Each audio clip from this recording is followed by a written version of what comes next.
Boa noite, pessoal. Aqui é o Wellington Mall. Mais uma semana aqui, o relatório da Glassnode de semana 35, né? O relatório dessa semana ele chama atenção para nós no título que o Bitcoin ele mal é mal aguenta segurar as altas, né? Como a gente viu, ele chegou a bater ali a região dos 24 e já se entregou já de novo aí, né? E a gente vai explorar isso daí durante o relatório, tá? Então, a gente teve toda essa volatilidade após a notícia do Fed aí na sexta-feira, né? O mercado deu uma quedinha boa. A gente tem essa questão na Europa acontecendo também. A gente tem o euro novamente sendo menos valorizado do que o dólar, né, comparado ali, devido a essa crise de energia que a gente tem lá e tudo mais. Então a gente vê que o mundo realmente está fugindo um pouco, como o Viana comentou no começo da live de hoje, né? A gente tem também o dólar aí, o DXY também batendo máxima dos últimos 20 anos aí, mostrando a força que o dólar tá, né? E o euro, na verdade, está perdendo. E toda essa crise que a gente está tendo no mundo se reflete nos ativos de tecnologia, que é basicamente o mercado de criptoativos, né? Então, nessa semana, a gente tem aí todas essas questões macros, né? E a gente vem mostrando também nas últimas semanas que vários indicadores que a gente traz de dados on-chain, de dados técnicos e tudo mais, mostram para nós que o Bitcoin está fraco, assim, né? A gente não tem essa demanda nova entrando. Os preços eles voltaram a cair nessa semana, mesmo sem ter muita força vendedora, na verdade, que o relatório traz para nós é que é mais uma realização dos investidores de curto prazo aí, né? Do que uma força vendedora propriamente dita. E então é mais uma questão de especulação e como a gente não tem essa nova demanda, é algo que chama atenção para nós desse bear market aí, né, que a gente precisa que tenha novos investidores entrando, que tenha dinheiro entrando no mercado novamente, para a gente poder confirmar que a gente está tendo uma reação do mercado, que o mercado possa vir a subir, né? E essa semana a gente viu que não, tanto que esse é o título, né, que o Bitcoin está mal das pernas, realmente está fraco, a gente não tem essa demanda entrando, tá? Então a gente tem nessa semana aqui a máxima, né, lá em 21 e o fechamento da semana aqui na mínima de 19.600. Hoje, né, a gente tem uma reação do mercado, mas a gente ainda continua nessa faixa de preço. Na história da semana a gente começa olhando os dados on-chain mesmo e olhando a questão das idades das moedas, né? Onde separa por diferentes investidores, né? Então a gente consegue ver investidor de longo prazo, curto prazo, especulador e tudo mais. Então a primeira parte do relatório dessa semana é analisando a idade, tá? Esse indicador, o ASOL, ele traz para nós o gasto dessas moedas, né? Então, essas moedas estão sendo vendidas e a gente tem duas condições, né? Que quando essas moedas antigas estão dominando as vendas, ou seja, eu tenho a minha moeda de 2 anos atrás e eu estou trazendo ela para o mercado agora, né? Eu estou gastando essa moeda de 2 anos. Então, quando a gente tem essas moedas antigas dominando em questão de vendas do que as moedas antigas, as moedas novas, a gente geralmente está no mercado altista, né? Que significa que os investidores de longo prazo eles estão realizando lucros. Isso geralmente, tá? Mas isso também ocorre em eventos de capitulação, que é o que a gente teve aí na capitulação de junho desse ano, né? A gente teve o evento da Terra Luna, que a gente teve uma queda forte, e depois a gente teve aqui esse evento aqui de junho desse ano, a gente estudou aqui nos relatórios das outras semanas, que foi um evento de capitulação dos investidores de longo prazo e os mineradores, né? O outro lado que a gente tem também é quando as moedas novas elas estão dominando as vendas, a gente geralmente está no mercado baixista, porque o mercado está caindo, então os investidores vão entrando, mas o mercado continua caindo. Então, conforme eles vão sendo estopados, a gente tem essa dominância de moedas novas sendo gastas, né? Então, quando tem essa dominância de moedas novas sobre moedas antigas, a gente geralmente está em um mercado baixista e está mostrando que os especuladores estão cada vez saindo mais, tá? Então, esse indicador, a gente tem aqui uma certa tendência de baixa macro aqui, né? Então a gente teve aqui um pico de venda aqui, né? Que teve um pico de moedas mais antigas sendo vendidas, tá? Mas chama atenção para nós que foi numa região, né, dos 18 ali, mais ou menos, mas a gente não teve um volume muito alto nisso, tanto que o mercado, na verdade, até acabou não reagindo muito a essa venda. Então a Glassnode até chama atenção que esse é um evento que não dá para a gente levar muito em consideração, a gente tentar separar ele, um desvio padrão, vamos dizer assim, tá? Então, como a gente tem, na verdade, o preço, né, fraco, né, que a gente comentou, né, a gente não está tendo essa demanda, então os preços eles estão caindo, a gente chegou a bater o 24, a gente tem esses preços caindo novamente aqui com certa facilidade. Isso mostra para nós justamente essa questão da demanda, que ela é uma demanda muito fraca, que ela mal e mal está conseguindo segurar a pressão de venda ali, que na verdade essa pressão de venda é muito provavelmente desses investidores que compraram nessa região.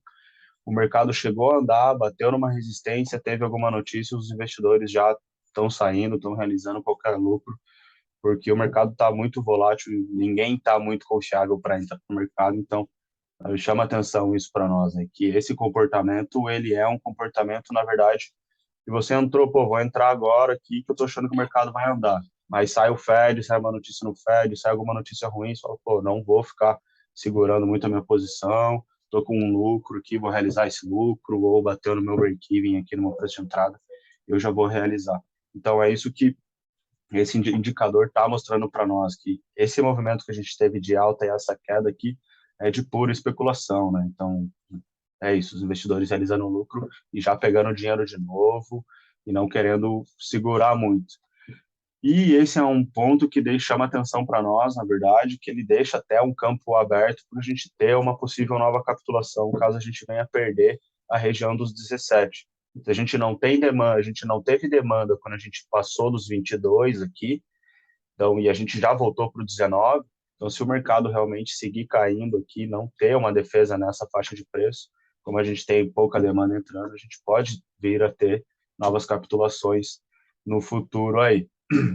Indo também nessa ideia ainda de idade das moedas, aqui a gente traz o conceito de dormência, né? O conceito de dormência, ele é quando você comprou essa moeda e você não vendeu essa moeda está dormente. É o mesmo conceito de idade, assim. Então, você tem a moeda com 1 ano de idade, a tua moeda ela está dormente por 1 ano, né? Só que nesse conceito aqui, a gente leva em consideração o volume das transações. Então, o indicador que a gente olhou acima, a gente tinha só a idade das moedas. Aqui a gente tem o volume também, né, dessas moedas, tá? Então a gente tem, na verdade, um indicador que ele é um pouco mais confiável do que o indicador acima que a gente acabou de olhar, mas ele vem a somar também, né? Ele vem completando certas coisas que o indicador de cima acaba não trazendo para nós. E como a gente comentou, né, do pico que a gente teve aqui no mês passado, aqui a gente não tem esse pico, né, de moedas mais velhas vindo à tona nessa venda, né? Justamente porque que ele leva em consideração o volume, então realmente aquele pico que a gente teve ali em relação a volume de dólares mesmo, volume transacional, ele acaba sendo excluído, tá? Então aqui a gente tem aqui, se os preços eles estivessem subindo, né, continuassem subindo, a gente tivesse essa dormência aqui continuando caindo, isso aqui ia ser um dado forte para nós, porque ia mostrar que as moedas antigas elas continuam nas carteiras e que elas agora estão segurando o lucro. Então, estou segurando o lucro nessa região. Acredito que essa região era uma região muito importante, pode vir a ser o fundo do mercado e eu vou segurar o Bitcoin para 5 anos. Então, se a gente tivesse o preço subindo, essa informação ela seria uma informação muito construtiva porque justamente a gente tem essa base de investidores segurando aí embaixo. Mas como a gente tem esses preços fracos, a gente voltando já para essa região próxima às mínimas que a gente fez aqui no mês passado, a gente tem essa questão da demanda ser muito fraca, né? Então a gente tem o mercado agora nas mãos de muito poucos investidores, né? Então a gente chama a atenção dos long term holders e dos short term holders, que os long term holders são aqueles investidores mais de longo prazo, que eles investem visando o longo prazo, que eles não são tão suscetíveis à volatilidade do preço. Então são esses investidores que estão segurando. Mas como a gente vê que tem essa demanda muito baixa nessa região, e que esse preço caiu dessa forma de sexta para cá, foi justamente porque investidores compraram e já realizaram essas posições.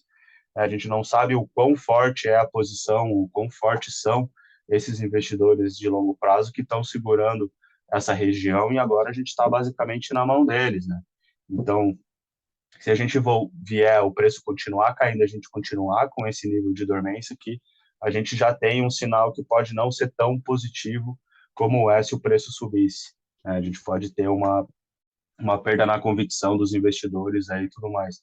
E como a gente teve esse pico agora aqui, né? É um pico bem pouco considerável aqui, né? Mas se a gente vier a perder essa região e tivermos um aumento nessa dormência aqui, né? Ou seja, as moedas que vão sair da dormência para serem realizadas, aí sim a gente realmente pode vir a ter esse evento de capitulação mais uma vez, tá? O próximo indicador aqui, ele também é em relação à idade e ele traz para nós aqui a quantidade de supply em moedas com mais de um ano, né? Então, as moedas que foram vendidas e elas tinham mais de um ano de idade, então, né? É o Coin Years Destroyed, né? Quando é destruída essa moeda, quer dizer que ela voltou à vida, né? Ela saiu da dormência, voltou à vida e foi negociada, né? Foi vendida. Pode ter sido realizando prejuízo ou lucro. Enfim, ela foi vendida, né? É, então, ele é um conceito similar ao da dormência que a gente tem aqui, e a gente também tem essa queda aqui, né? Então, desde 2021 aqui, a gente tem também essa queda aqui. E o que ele chama atenção para nós, nesse indicador aqui, é a faixa que a gente está, a região que a gente está aqui, né? Que ela foi uma região aqui de fim de bear market. Por exemplo, em 2019, aqui depois do Covid, aqui o início do bull run aqui que a gente teve em 2020, a gente também estava nessa região aqui, né? Então ele chama atenção para nós, justamente a gente teve essa queda, a gente tem essa lateralização, que é essa diminuição na demanda, né?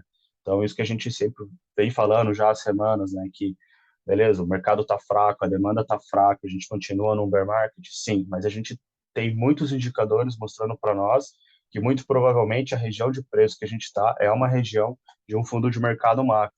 E esse indicador aqui é outro indicador que mostra isso para nós, né? Então, então fica mais claro também para nós que quanto mais tempo a gente ficar nessa região, até o mercado definir um lado, mais forte pode vir a ser essa região para o fundo de mercado.